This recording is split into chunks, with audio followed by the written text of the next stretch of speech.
Hey again, everybody. Todd Michael Putnam from Creative Adventure Tables, and I'm bringing you another adventure table idea. And this is just Skyrim Alive. Skyrim Alive. And all I'm doing, I'm a huge Skyrim fan. I'm a huge Elder Scrolls fan, whether it's Morrowind or Oblivion or Daggerfall or Skyrim itself. But Skyrim being the latest with all the mods and stuff to it, so I've spent a lot of time on that. And I just enjoy the world. I enjoy the lore.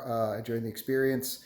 And a video game for me, it's one of the closest things to a dungeon crawling type experiences there is out there because it's first person. So I take a lot of inspiration from that for my tabletop role playing games and in my own campaign of Creatures and Catacombs. So what I just want to do is, since recently, maybe just a few months ago, I got my latest Kickstarter from Monster Fight Club. Their Ice Wilds. It's fantastic. And I also got some gear from Mophidius.net, who are the official caretakers, basically, of the Skyrim's Call to Arms tabletop game. And I basically combined both of those together, along with some mats from WizKids, their winter mats, and between that and a few Todd tiles, tried to put together some terrain that looked and felt a little bit like the experience of adventuring through Skyrim itself.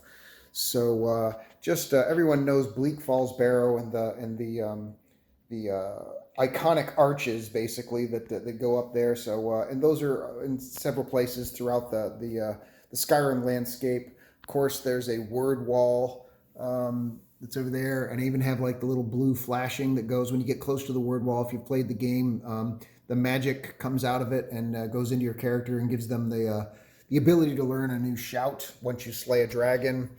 So I've got one of the actual dragons up here. This is, of course, Alduin, who's the big bad guy in the Skyrim game, flying around. I believe, I want to say, I'm trying to remember who made that, but it's not WizKids.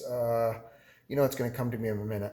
But anyway, and then on top of that, it's just a whole bunch of the Monster Fight Club stuff. So these are Monster Fight Club trees and Monster Fight Club frosted hills and snowy hills that are going on around here.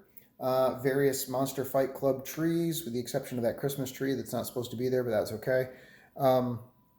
They've got these fantastic snowy trees and bushes. I absolutely love these for Monster Fight Club. It's just the right amount of snow that's on them.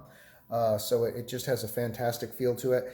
And they're modular. So basically, I can take this off and I can have slightly shorter. I can have this off slightly shorter. And then there's also two actual sizes of these trunks that you can put in there. So you can basically create the size trees that you want. With just a few different base materials. As you can see, these are all there's only two different trunk sizes, and then they have different sizes for the caps itself that you throw on there, and so you can have different heights to the trees. That just adds so much more of an organic effect to it. And then of course they have like the red firs to go there, and they have some oranger type ones, and they have some fallen trees like this right here. Fantastic job. So huge proponent of that particular Kickstarter from Monster Fight Club. I went all in at the Ragnarok level, so I'm not sure what that would be right now, but it was a chunk of change. But I also have to say I'm pretty much set for winter type terrain that I would ever need for most occasions, having gone in on it. Of course, if you're a crafter, if you're a 3D printer, there may be things out there for you to substitute in order to get that same effect. Also from Mophidius, besides those arches and this and the word wall, which they did a great job on, was the tower that I can't remember the name of it off the top of my head, but it's the first place that you actually fight a dragon at, right outside of Whiterun. This is just taking portions of those 3D prints, painted it up and whatnot.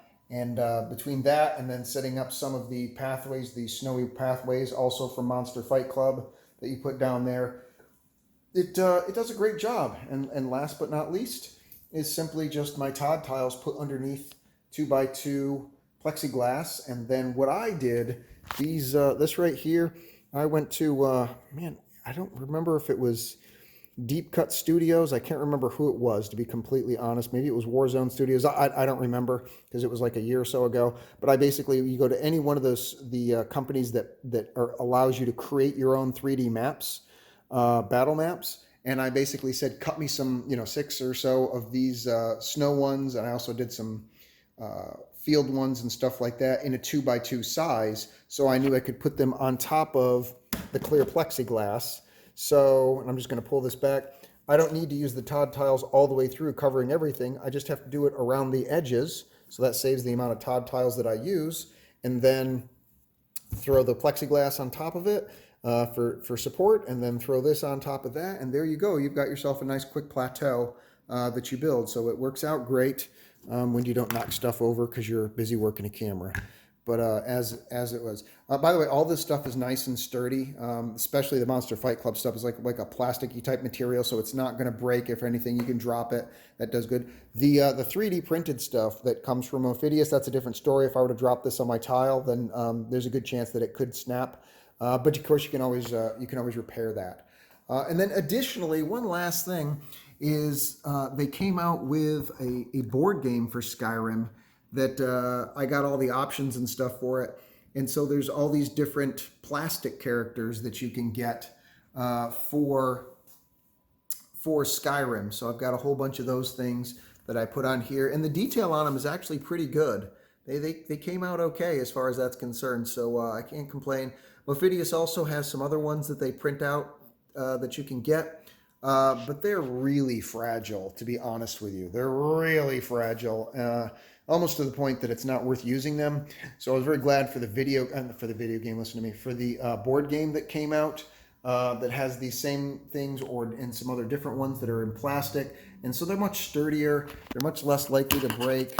They're, the other ones, if I did that with, man, I'd snap pieces off. And that's unfortunate because it's too easy to drop things and have them fall on a floor or whatever, get stepped on and more likely to snap. So with these guys right here, I can turn this guy around, get a better look at them. Because they're made out of plastic, the detail is really not that bad. It's pretty good for the detail, and it's certainly good enough for gameplay distance. Sitting 3 feet away, it looks great.